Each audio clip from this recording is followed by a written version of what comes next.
성경 말씀은 로마서 12장 4절로 8절까지 보시겠습니다. 우리가 한 몸에 많은 지체를 가졌으나 모든 지체가 같은 기능을 가진 것이 아니니 이와 같이 우리 많은 사람이 그리스도 안에서 한 몸이 되어 서로 지체가 되었느니라. 우리에게 주신 은혜대로 받은 은사가 각각 다르니 혹 예언이면 믿음의 분수대로, 혹 섬기는 일이면 섬기는 일로, 혹 가르치는 자면 가르치는 일로, 혹 위로하는 자면 위로하는 일로, 구제하는 자는 성실함으로, 다스리는 자는 부지런함으로, 긍휼을 베푸는 자는 즐거움으로 할 것이니라. 아멘. 이제 사도신조의 성부, 성자, 성령 삼위일체 하나님에 대한 믿음의 근거에 대해서 우리가 보았고, 이제 교회에 대해서 우리는 어떻게 알고 하나님께 믿음을 고백할 것인가? 거룩한 공회와 성도가 서로 교통하는 것을 믿사오며 라고 하는 부분에 대해서 짚어 살펴보기로 합니다. 우리는 교회 생활을 일생을 해야 되는데 교회를 무엇이라고 해야 되는가 하는 정의를 내릴 수 있어야 됩니다. 학문적인 가치 있는 표현보다 우리 모든 평신도는 교회 생활을 하기 때문에 누가 물으면 교회가 뭐 하는 곳이냐 이래 물으면 교회에 대해서 우리가 제대로 설명할 수 있어야 되겠죠. 먼저 교회라고 하는 뜻이 무엇인가 하는 겁니다.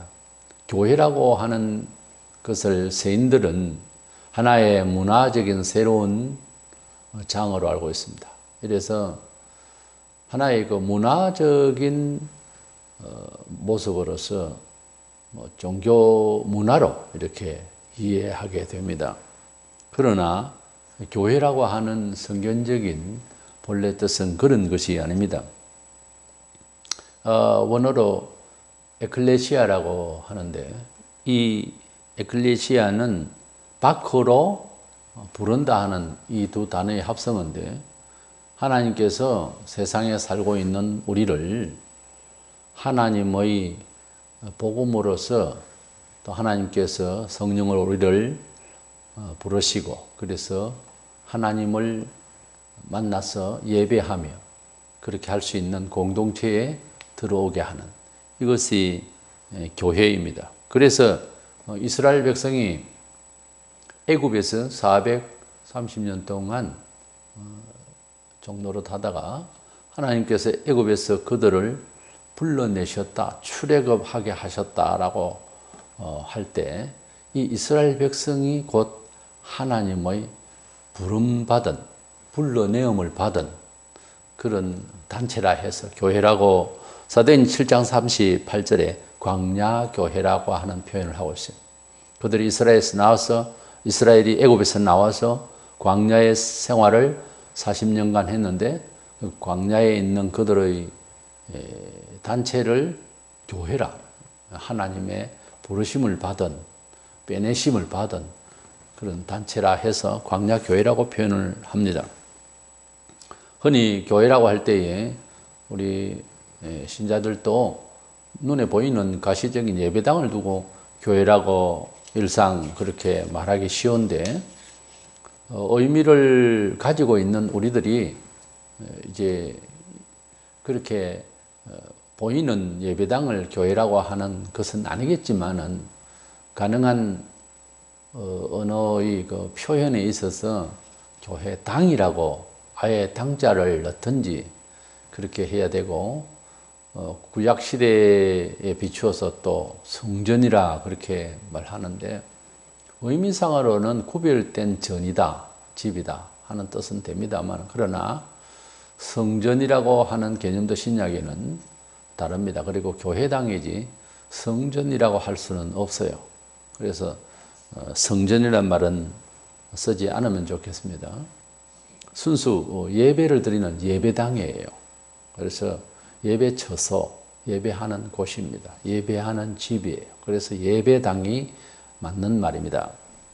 혹은 교회 모임의 단체들의 이제 예배하는 곳이라 해서 교회당이라고 이렇게 표현하는 것이 맞습니다. 신약에는 이 성전의 개념이 고린도전서 3장 16절에 너희가 하나님의 성전이라고 그랬어요.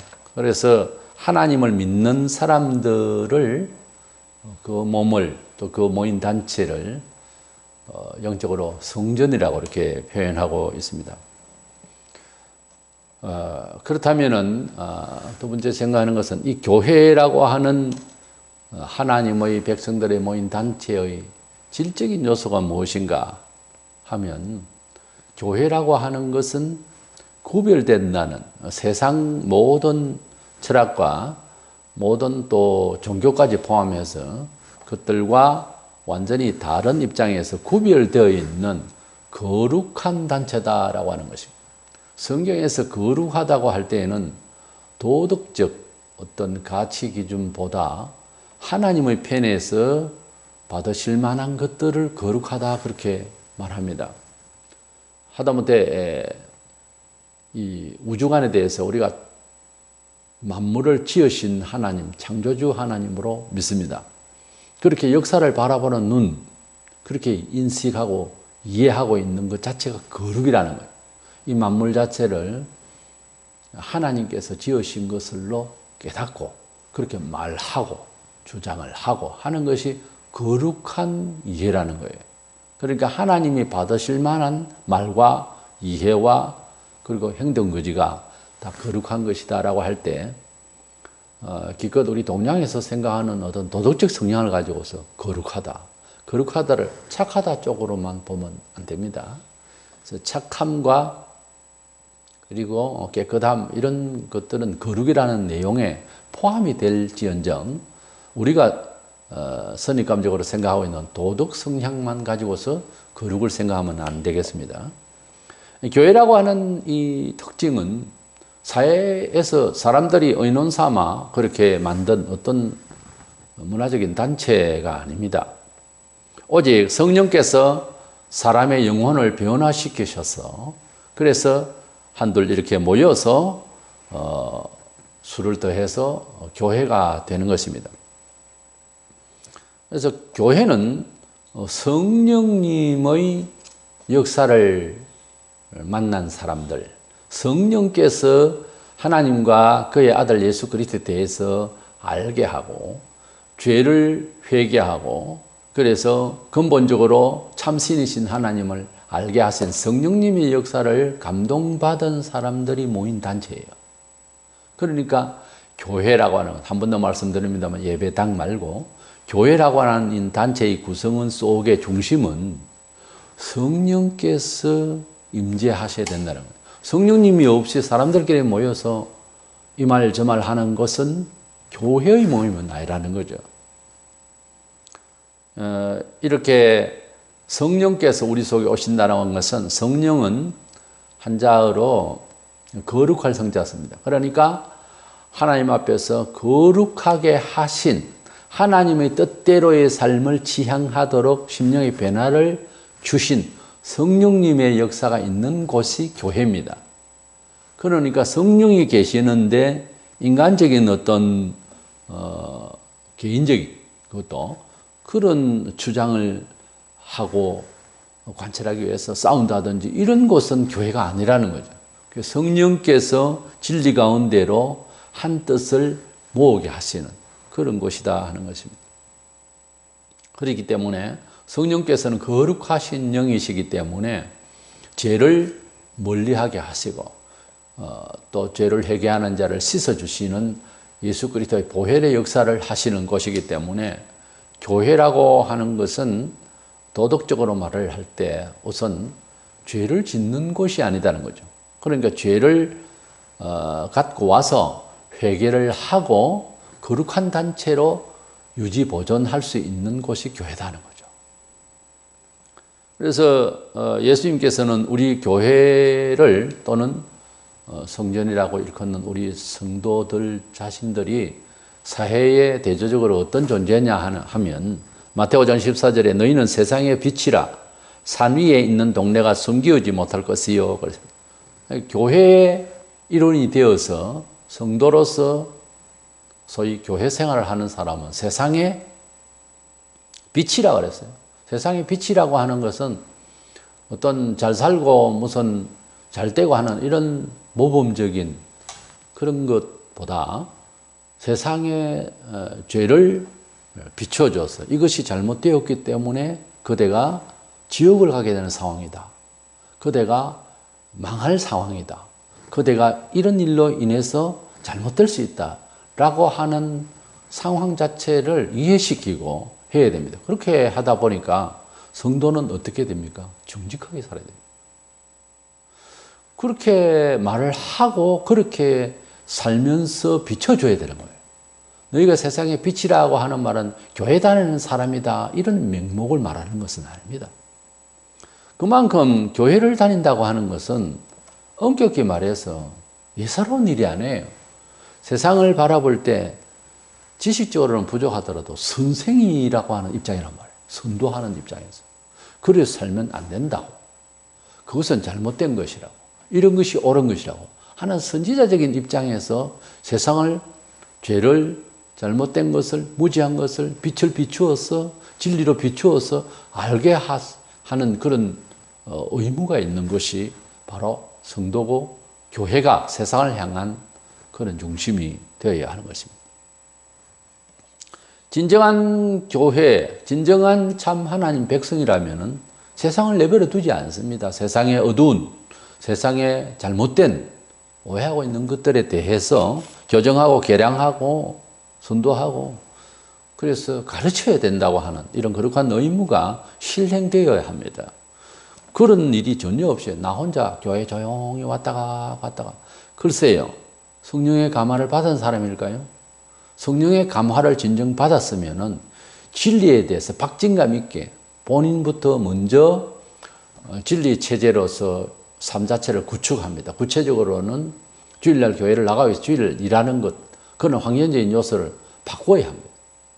그것은 억지가 아니고 그렇게 하면 바로 사는 즐거움이라고 하는 사실을, 영적 즐거움의 가치를 깨닫기 때문에 그렇게 놓고 불신 세계에서 그렇게 살지 않으니까 이렇게 살아보시오 라고 말하게 된다는 거죠. 죄를 회개하고 회개의 결과 삶의 패턴까지도 세상에 영향을 주게 되어 있는 것입니다. 교회가 들어가는 곳에는 정신뿐만 아니라 물질적인 문화적인 환경의 변화를 많이 일구어 나왔습니다. 기독교의 전년 역사 동안에 그 어떤 사상단체보다 월등히 진보적이고 창의적이고 아름다운 그런 문화적인 발전을 도모했다고 하는 사실이죠. 이것이 교회가 세상을 향한 빛이라고 하는 차원에서 여러 상황에 대한 우리의 증거입니다. 로마 3장 2장 23절 사절에 보면 율법을 자랑하는 네가 율법을 범함으로 하나님을 욕되게 하느냐. 기록된 바와 같이 하나님의 이름이 너희 때문에 이방인 중에서 모독을 받는도다. 이런 말씀이 있습니다. 오늘날 이 교회가 들어야 할 책망의 말씀인데 세상을 향해서 잘못된 것을 지적해야 될, 그리고 변화를 받고 구원을 받게 해야 할 교회가 오히려 교회가 시끄럽고 형사재판이 있고 뭐 이런 상황이 벌어지니까 세상이 교회 단체가 자꾸만 시끄럽고 문제가 많은 것으로 염려를 하고 있다고 하는 사실은 이건 보통 억울한 일이 아니고 통탄할 일이 아니다는 거죠. 그래서 교회가 세상을 향해서 빛이 되어야 되고 세상을 훈도해야 되는데 세상이 우리를 걱정하고 경찰이 뭐 도움이 필요하고 이런 상황이 된다고 하는 것은 이건 하나님 앞에서 아주 잘못된 거예요. 그래서 이방인들 가운데서 너희들 때문에 하나님 이름이 모독을 받는다고 하는 이런 말씀이 있습니다. 사실상 유대인들이 당시에 이런 지적을 먼저 받았습니다만 하나님을 믿는다면서 하나님을 경외치도 아니하고 이웃을 불쌍히 여기지도 아니하고 불법을 자행하며 종교와 사회에 아주 몹쓸 그런 상황에 있었을 때 주님께서 오셔서 분노하시고 가르치시고 지도하시다가 미움받아서 돌아가신 거죠. 교회는 어떤 죄인이라도 들어와서 죄사함을 받아야 하는 곳입니다. 그래서 어떠한 죄인이라도 들어와서 죄를 사함 받아야 함에 대해서는 교회가 열린 교회가 된다는 거죠. 그러면서 교회에 와서 세속적으로 처세를 하고 죄를 짓고 예사로 생각하고 이런 자에게는 교회라고 하는 것은 닫힌 곳이 되어야 된다고 말해요. 그러니까 죄를 회개하려고 하는, 또 죄를 회개해야 되는 죄인이 들어오는 입장에는 어떤 사람이든지 환영하고 받아들여야 하는 열린 교회가 되어야 되지만은, 죄를 예사로 취급하려고 하는 사람에게는 교회는 닫힌 교회다, 이렇게 이해해야 됩니다. 그 말은 교인으로서 생활하는데 뭐 예사로운 이런 사생활이라도 덕이 되지 못하고 사회나 교회에 덕이 되지 못한 죄를 지었을 때에 그러지 마세요 하고 행동 제한을 합니다. 그건 닫힌 거죠. 내버려 두지 못하잖아요. 처음에 들어오는 사람은 죄를 회개하고 구원받아야 하니까 열려 있어요. 엄격히 할 이유가 없죠. 그러나 회개를 했다는 사람이, 예수님을 믿는다는 사람이, 교회 일원이라고 하는 공표가 된 사람이 또 죄를 지으면서 예사롭게 취급을 하거나 사람들에게 위해를 가하거나 사회에 누를 끼치거나 이럴 때는 교회에서 그를 행동에 차단을 하고, 그것은 군증이라고 하는 걸 통해서 체제를 유지하기 위해서 목사에게 군증할 수 있도록 해놨습니다. 헌법상. 그래서 사람이 모인 단체이니까 어떻게 지도를 해야 될 것 아닙니까? 그래서 뭐 어떤 때는 그의 행동에 대해서 강력하게 제재를 가한다더니, 그래도 말을 안다면은 교회에 출교를 시켜요. 그렇게 볼 때에는 그에게는 적어도 교회가 열린 곳이 아니고 마음대로 살 수 있고 마음대로 들락거릴 수 있는 곳이 아니라 닫힌 곳이 되고 협소하고 엄격한 곳이 되어버리죠. 그러니까 교회는 죄인이 와서 구원을 받을 입장에 있어서는 열린 교회지만은 항상 열려 있다라고 하는 것은 개념이 잘못된 거예요. 교회는 거룩을 보존하기 위해서 차단하고 제한하고 절제하는 곳이기도 하다라고 하는 입장을 잘 알아야 됩니다. 요한계시록 2장 3장에 보면은 그 당시에 그 아시아 7교회에 대한 메시지가 있는데요.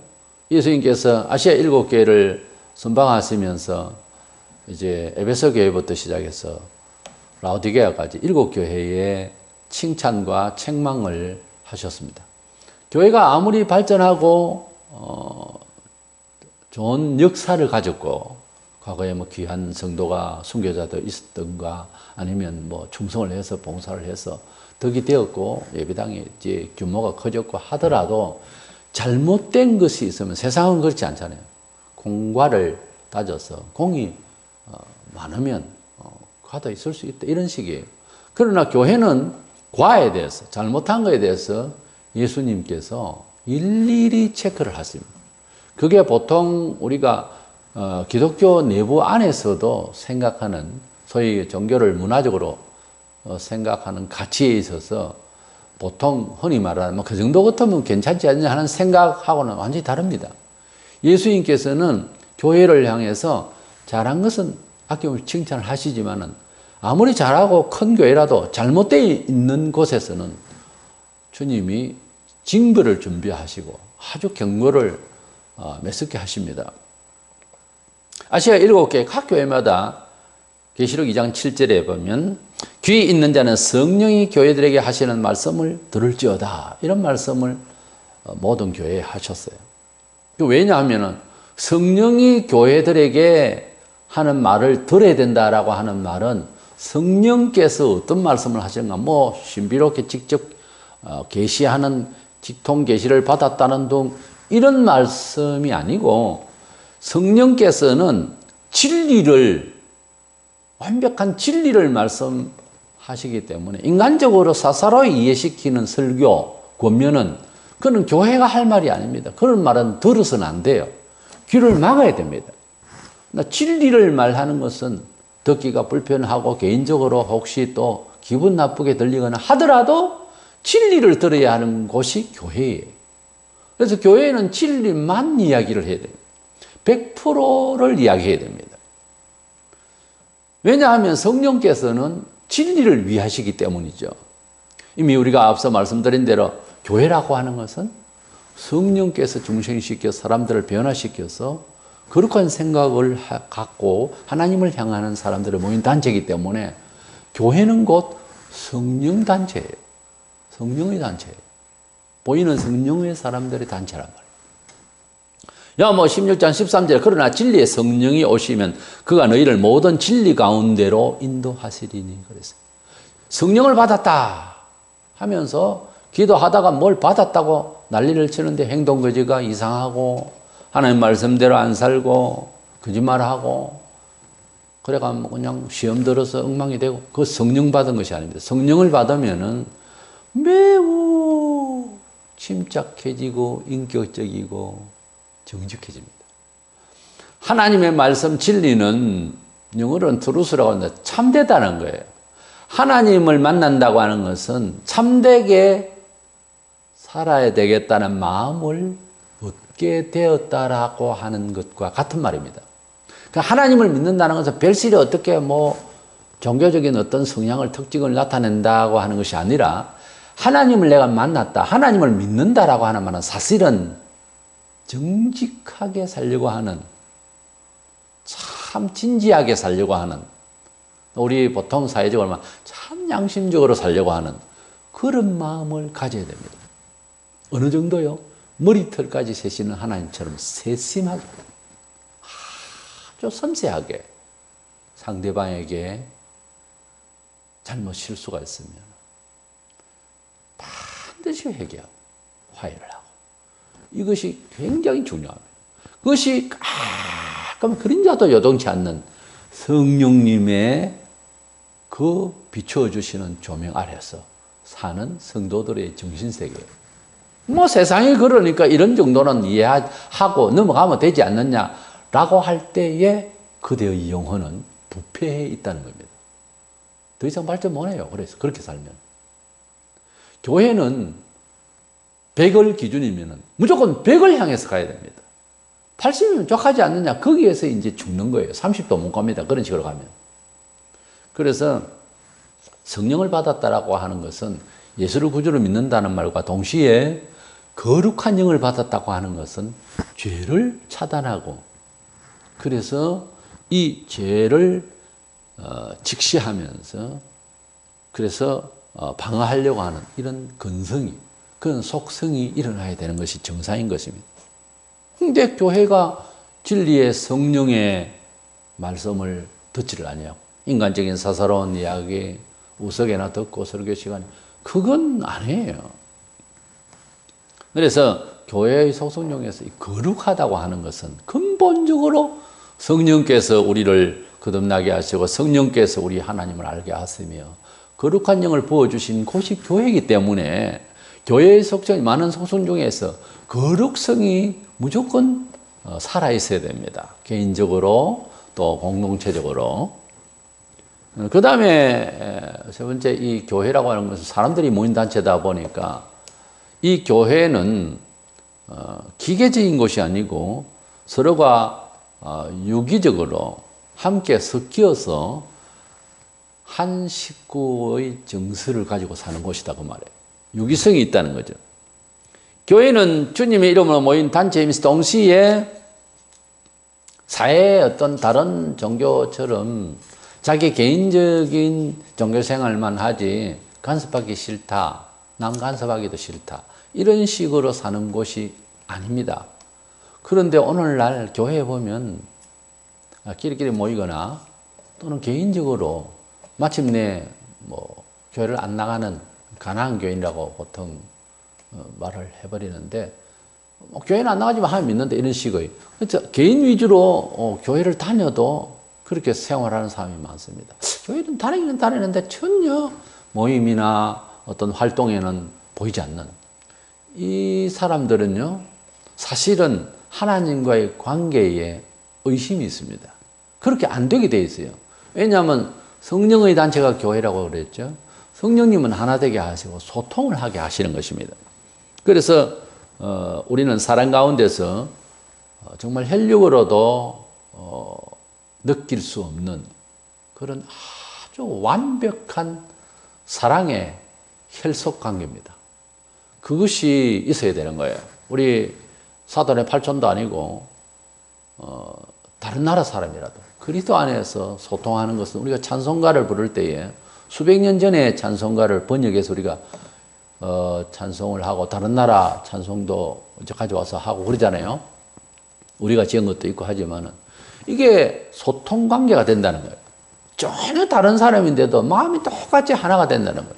마치 성경이 1500년의 세월을 한 사람이 당장 쓴 것과 같은 그런 소통이 현실적으로 이루어지듯이, 현재적으로 이루어지듯이 우리가 옛날 사람이든지 또는 현재 또 다른 타지에 사는 타고의 사람이라도 예수 안에서 소통 관계가 분명해집니다. 만인이 공동체가 된다고 하는 거죠. 그래서 그리스도 안에 들어오면은 입에서 좀처럼 생길 수 없었던 언어가 여러 가지가 있는데 그 중에서 이제 교회 공동체의 그런 식구 개념이 생겨요. 그래서 생전에 없었던 그런 거대한 식구 개념이 생긴다니까요. 교회로 오면은 또 다른 교회 처음 뵙는 서로의 그런 관계라 하더라도 그리스도 안에서 말이 통하면은 갑자기 형제를 만난 기분이 생겨서 기분이 상당히 업됩니다. 우리가 그런 것을 얼마나 이제 많이 체험들 합니까? 그렇기 때문에 교회라고 하는 것은 남남이 만났지만 영으로는 같은 한 몸을 가진 지체로서 마치 그대가 오른손이면 나는 왼손이고 이런 식으로 한 몸이 되어 있다고 하는 이 개념이 살아 있어야 되겠습니다. 고린도전서 12장 12절 3절에 보면 몸은 하나인데 많은 지체가 있고 몸의 지체가 많으나 한 몸임과 같이 그리스도도 그러하니라. 우리가 유대인이나 헬라인이나 종이나 자유인이나 다 한 성령으로 세례를 받아 한 몸이 되었고 또 다 한 성령을 마시게 하셨느니라. 이렇게 말씀하고 있습니다. 성령께서 우리에게 동쪽에서 부어주시고 서쪽에서 부어주시고 남쪽 북쪽에서 부어주시고 모든 사람에게 성령께서 똑같이 세례를 주셔서 같은 정신세계로 바꿔나갔습니다. 그래서 같은 한 하나님 아버지를 부르짖게 되었습니다. 하나님을 내 아버지라고, 우리 아버지라고 부르는 사람을 남의 자식처럼, 남의 형제처럼 생각해야 되겠습니까? 아버지를 하나 두고 여기도 아버지하고 저기도 아버지하면 그 둘이는 형제죠. 그러니까 이치상 그렇잖아요. 그래서 우리가 형제애가 혈육보다 더 진한 것이 그리스도 안에서 만난 우리 형제애라고 봐도 되겠습니다. 여기에서 이제 몸이 있으면 머리가 있잖아요. 팔다리고 한데 사실 팔다리에 이상이 와도 뭐 살 수는 있고 잘려도 살 수는 있지만 머리가 없어지면 사람 살 수가 없죠. 모든 게 이제 뇌에서 작용을 해서 전달하고 몸이 움직이니까요. 골로새서 1장 18절에 그는 몸인 교회의 머리시라. 그가 그 머리시여 죽은 자들 가운데 먼저 나신 이시니 이는 친히 만물의 어뜸이 되려 하심이 예수님을 말씀하고 있는 거죠. 그는 몸인 교회의 머리시라. 우리 몸에서 가장 중요한 부분은 심장도 팔도 다리도 눈도 다 귀하지만 머리가 귀해요. 뇌가 이상이 와버리면 아무것도 안 됩니다. 그래서 우리 뇌가 되시는 우리 머리가 되신 예수 그리스도가 더 귀중하니 우리가 머리를 잘 이제 받들어서 머리를 이제 보호를 하고 그렇게 해야 되지 않겠어요? 얼마나 뇌가 중요한지. 사람을 거짓거나 또 때리거나 뭐 이런 경우에도 머리를 치지 말라고 하잖아요. 머리를 때리는 것이 아니라 이거. 때문에 이 교회는 예수 그리스도께서 머리가 되시고 우리가 지체라고 하는 것. 나는 머리다, 나는 눈이다. 그래 생각하는 것은 그건 큰 오해입니다. 우리가 지체라고 하니까 뭐 어디에 붙고 싶은지 모르지만, 그러나 우리는 머리 밑으로, 목 밑으로의 우리 존재라고 하는 거예요. 그렇게 알고 있시대요. 머리는 예수님이시다. 때문에 실제 사람이라고 하면은 뭐 구약에도 보면 이제 적군을 잡아서 뭐 이제 또 우리 전쟁에서도 그렇잖아요. 과거에다 보면 적군의 장수의 목을 잘라서 들고 오잖아요. 머리만 들고 오면 이제 그 사람 자체를 상징하니까요. 몸동안에 가져오면 어느 몸인지 모르잖아요. 머리를 가져오면. 그러니까 머리가 결국은 그 몸 전체를 상징하잖아요. 그 예수님이 살아있어야 되고 예수님의 말씀이 살아있어야 되고 예수님이 영광을 받았어야 참 교회고 지체다 그 말이죠. 결국은. 마태복음 16장 18절에 또 내가 내게 이르노니 너는 베드로라 내가 이 반석 위에 내 교회를 세우리니 음부의 권세가 이기지 못하리라. 교회를요 내 교회라고 할 분은 예수님밖에 없어요. 예수님이 내 교회를 세운다 그랬어요. 그렇게 교회는 예수님의 교회다. 지체가 아무리 빛난들 머리가 없으면 안 되잖아요. 그래서 머리가 있으니까 지체가 움직여요. 그러니까 몸은 사실 머리의 것이죠. 머리가 그 몸 전체를 대표하는 거예요. 그러니까 예수님이 살아났어야 되고 예수님이 영광이 돼야지 교회에서 사람이 나타나가지고 자기가 머리처럼 이렇게 두각내고 자랑하고 이러면 그 교회는 제정신이 아닙니다. 교회는 어떤 사람이든지 인격적인 차별을 두면 안 돼요. 그게 뭐 돈이나 명예나 이런 걸 가지고 사람을 차별하면 안 됩니다. 단지 교회에서 직분을 갖게 되는데 그것 다 성경적인 근거를 가지고요. 그것은 서로 봉사하기 위한 그런 닉네임으로서 그렇게 가지고 있고 그 직분에 대한 질서 유지는 해야 되는 것뿐이지 사람 인격 자체를 비하한다든가 직분 가지고 뭐 명예 가지고 그건 안 되는 이야기예요. 골로새 3장 11절에 거기에는 헬라인이나 유대인이나 할레파나 모할레나 야만인이나 스구디아인이나 종이나 자유인이 차별이 있을 수 없나니 오직 그리스도는 만유시여 만유 안에 계시니라. 거기에는 교회 안에는 헬라인이나 유대인이나 또는 할레자나 모할레자나 야만인이나 스구디아인이나 종이나 자유인이나 이렇게 말하고 있습니다. 야만인은 당시 유대인들이 뭐 이방인들을 두고 아예 통틀어서 그렇게 말하기도 했습니다. 스구디아라고 하는 말은 거칠고 또 무리하다 이런 뜻이었어요.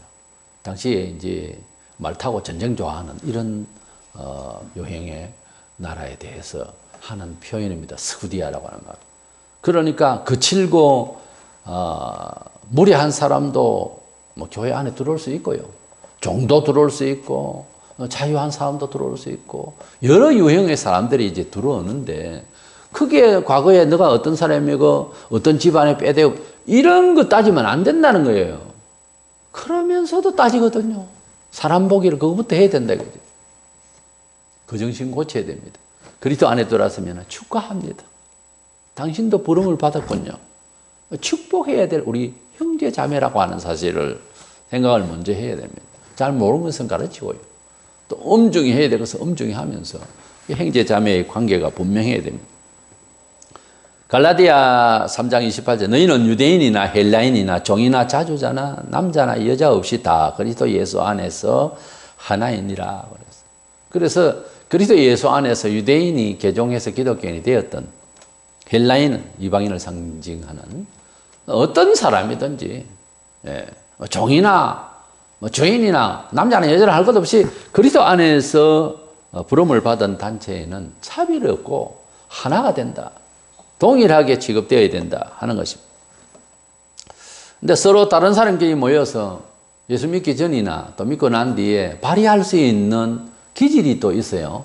그래서 그것을 보통 우리는 달란트라고 해요. 하나님께서 예수 믿기 전에는 하지 못한 일을 또 하게 하시는 그런 성령님의 어떤 강한 은사를 발휘하는 수도 있습니다만 대부분 천성이라고 사람이 가지고 있는 특징이 있어요.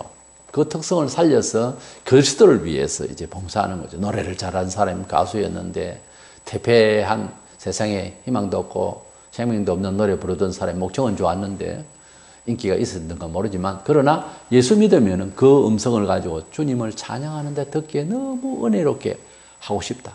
그건 달란트예요. 막 세상에서는 힘자랑하고 그렇게 하던 사람이 예수 믿으면은 그 힘을 교회에 어떤 일하는데 하다못해 그냥 뭘 들어주는 것에도 그때 이제 힘을 발휘하는 거예요. 정치를 잘하는 사람도 세속의 정치적인 그런 머리를 쓰던 그 머리로 예수 믿으면 이제 하나님의 뜻 가운데서 지혜롭게 잘 처리해 나가는 그런 정치력을 발휘한다든가. 그래서 그리스도 안에 들어오면은 자기가 가지고 있는 특징들이 있을 거예요. 그것을 최대한 비슷하게 가지고 있는 유형도 많겠습니다만, 그래서 합쳐서 큰 일을 이루어 나가고, 이렇게 서로 가지고 있는 특징을 살려서 역사를 해야 될 것 같습니다. 이것을 우리는 교회에서 그런 하나님이 주신 은사라, 특징이라 해서 달란트라고 그래요. 고린도전서 12장 28절에 하나님이 교회 중에 몇을 세우셨으니 첫째는 사도요, 둘째는 선지자요, 셋째는 교사요, 그 다음은 능력을 행하는 자요, 그 다음은 병 고치는 은사와 서로 돕는 것과 다스리는 것과 각종 방언을 말하는 것이라.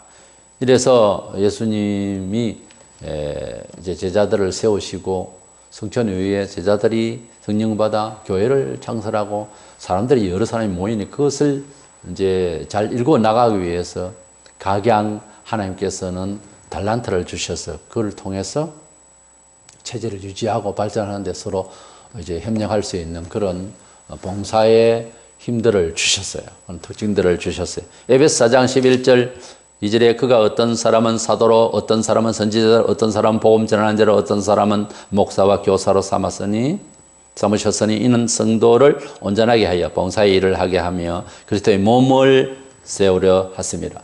그래서 몸은 교회, 이 교회를 세우고 이 교회를 잘 되게 하기 위해서 여러 우리 형제 자매들이 가지고 있는 기질을 발휘해서 교회에 협력할 수 있도록 한다는 거죠. 협력 안 한다는 것은 이상한 거예요. 그래서 우리 몸이 가령 팔 힘이 좋다. 그러면 팔 힘이 좋으니까 팔 힘을 가지고서 몸을 이제 다스리는 데에 협력하고, 발 힘이 좋다. 근데 이제 심장이 약하다. 그러면 그 약한 심장을 어떻게 보호할 것에 대해서 또 우리 구조적으로 우리 몸이 또 항상 조심을 하고 이렇게 되어지잖아요. 그래서 항상 아픈 곳이 있으면 그것을 보호하고, 왼손이 아프면 오른손으로 쥐어주고 이러잖아요. 이런 관계가 교회 안에서 일어나야 된다. 모르겠다. 나는 교회당 다니고 내가 구원받게. 그건 아닙니다. 교회는 어쩔 수 없이 내가 도움도 받아야 되고 도움을 주는 이런 관계 형성이 일어나야 정상입니다. 여러 가지 봉사의 달란트, 기질들이 있는 거예요. 이 모든 은사를 발휘하고 교회에서 일을 하게 되는 것은 자기 잘난 척 하기 위해서는, 그래서 상을 받고 표창을 받으려고 하는 일이 아니고요. 이것은 주님의 교회를 교회답게 융성하고 그리고 건강하게 키워나가기 위해서 협력하려고 하는 거예요. 잘 되게 하기 위해서. 고린도서 14장 4절 방언을 말하는 자는 자기의 덕을 세우고 예언하는 자는 교회의 덕을 세우는, 교회의 덕을 세우기 위해서. 고린도서 14장 12절에 그러면 너희도 신령한 것을 사모하는 자인즉 교회의 덕 세우기를 위하여 풍성하기를 구하라. 교회 공동체 전체가 주님의 이름을 높일 수 있는데 내가 기여할 수 있는가, 이게 관건이지. 내가 교회에서 어떻게 하면 장로가 되고 권사가 될까, 내가 교회에서 어떻게 하면 높여질까, 그건 처음부터 일하지 마세요. 그렇게 마음을 먹으면 나중에 사고 냅니다. 왜 한국 교회에 여러 문제들이 있고 이러냐 하면 직분을 받지 않아야 할 정신의 사람이 직분을 받았기 때문이에요. 심지어 세례를 받지 못할 지경이면 아직 교회를 그냥 다니세요. 세례라고 하는 것은요, 주님을 진정으로 내 생명으로 알고 평생을 주와 함께 살리라고 하는 아주 머리끝에서 발끝까지 완벽한 그런 변신이 없이는 그 세례 받는 거 아닙니다. 그 세례 받지 못할 자를 세례식을 주라는 거, 세례 받은 건지 안 받은 건지 개념이 없어요. 세례 받은 자는요, 자살 못 합니다. 왜냐하면 새 생명에 대한 완벽한 이해가 있기 때문에 그 새 생명을 놓치고 싶지 않아요. 무슨 일을 당해도. 그런 사람이 세례를 함부로 받고 집사를 함부로 받고 장로를 이러니까 문제가 되는 거예요. 그래서 우리가 하나님 앞에서 교회의 덕을 위해서 무슨 행사고 집행이 해야지, 사람 중심으로 이렇게 해버리면은 거기에서 이제 마귀가 좋다고 역사를 한다는 거죠. 교회 안에도 얼마든지 마귀는 더 연약한 자 있나 살펴가지고서 교회를 넘구뜨리려고 많은 미혹을 하게 돼 있는데, 그걸 알면서 그래 목사가 함부로 집례를 하고 아무렇게나 그냥 직분을 주고, 그러니까 문제가 되는 거예요. 교회는 한 몸을 이루었으니까 각 지체마다 연약한 것은 강하게 서로 돕고 사는 것입니다. 이것은 지체끼리 관심을 가지고 서로 위하고자 하는 것이지 뭐 남을 해롭게 하고자 하는 것이 아닙니다. 사랑의 충고인데 그걸 싫어하고 말이죠. 기분 나빠하고. 이건 그다음부터는 권고하기가 참 힘들죠. 그렇게 되면. 친구 사이에도 정말 친구를 우정으로 야 친구야 그건 안 하면 좋겠다. 네 스타일이 아니다. 이렇게 좀 절제를 시키면 기분 나빠하면 그다음부터 친구 안 됩니다. 친구가 참 마음을 열고 좋은 이야기를 하는데 예? 좋은 이야기는 내 칭찬만 하는 건 좋은 이야기 아니잖아요. 애도 아니고 그 지적을 못 받아내고 기분 나빠하고 이러면 언제 큽니까? 나이만 들면 어른입니까? 근데 교파가 또 많아가지고 세상에 별로 덕이 안 돼요. 우리 자체가 골치 아픕니다. 그렇지만은 사람이 가지고 있는 판단 능력이라는 게 부족해서 성경을 읽어도 약간의 취향이라고 하는 그건 이렇게 작용 안 해야 되는데 취향이 있어가지고 편협적으로 이렇게 강하게 강조를 하다 보니까 신학교를 또 세워서 거기에 어떤 강조점을 좀 많이 강하게 하는 부분에 있어서 그게 또 좋아라 하는 사람이 모여서 교파를 형성하고 그렇게 된 거예요, 사실은. 또 그렇지 않고 거의 뭐 80, 90%가 명예 유지 때문에 못 떼먹은 목사들이 파브를 만들어 가지고서 그렇게 이제 교파를 만들었어요, 사실은. 이게 전부 범죄입니다. 하루아침에는 안 되지만 빠른 시일에 한 교단으로 만들어 나가야 되는 거예요. 예수교 교단이 이렇게 장로교 교단 200교단이 넘습니다. 총회가. 이거는 지구촌이 있을 수 없는 일이고 역사상에도 없어요. 이 한국 교회는 대단히 잘못되어 있는 겁니다. 어쨌든 편협적으로 성경의 어떤 부분을 너무 강조하고 그래서 신학이 바뀌고 그래서 교단이 바뀌고 이랬지만은 그 나름대로 또 이제 하나님 앞에서 충성을 잘 해나가면 그만이겠습니다. 너무 그리 적대시할 건 없고요. 교파가 생겼는데 어떻게 할 수가 없어요. 이것이. 그래서 뭐 마지막에 판단하실 분은 저 예수님이시지만은 그러나 장로교에서 이제 볼 때에 소위 칼빈주의 입장에서 볼 때에는 성경이 말씀하시는 바가 하나님의 영광 중심 그리고 하나님의 뜻이 이루어지이다. 이런 쪽으로 약간의 그 경건 쪽으로 가고 또 알미니안 쪽에서는 그렇지만 사람이 책임이 있지 않느냐 해서 은혜 중심으로 가고 이렇게 되어집니다.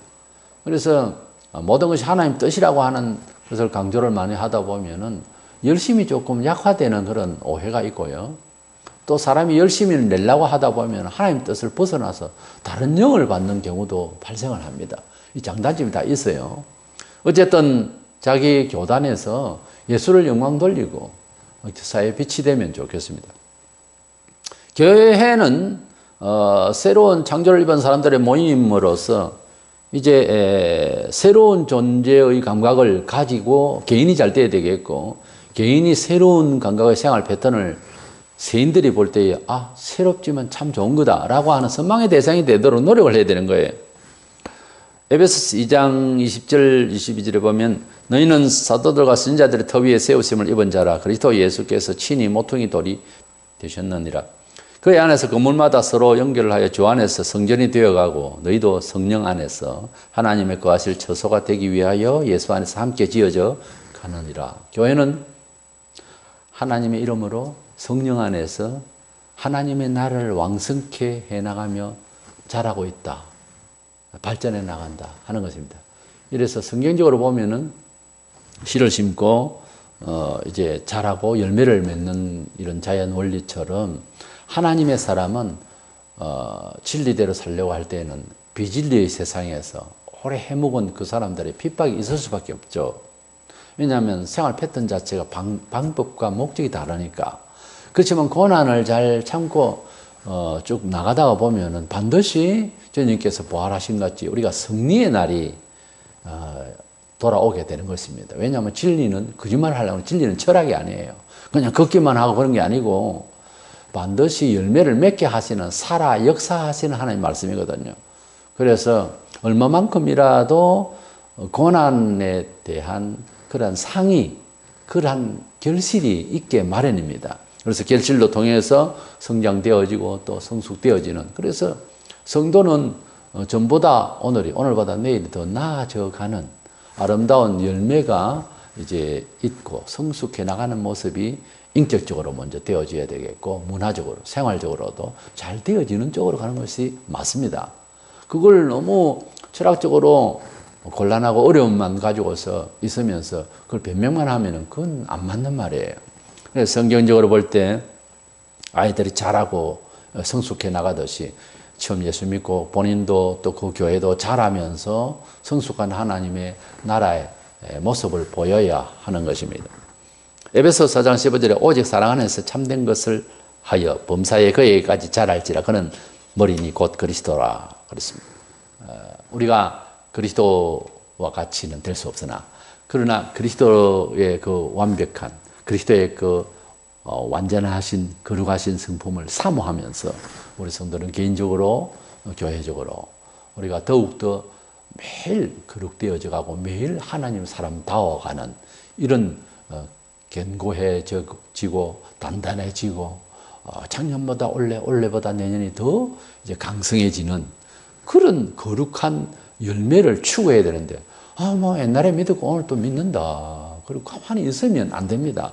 발전을 위해서 자기를 깨고 성화 운동을 하고 스스로 이제 변화를 추구하고 괴로워함, 이것이 있어야 되는데, 교인들은 예배당만 왔다 갔다 하면 되는 줄 아는데 그게 아니에요.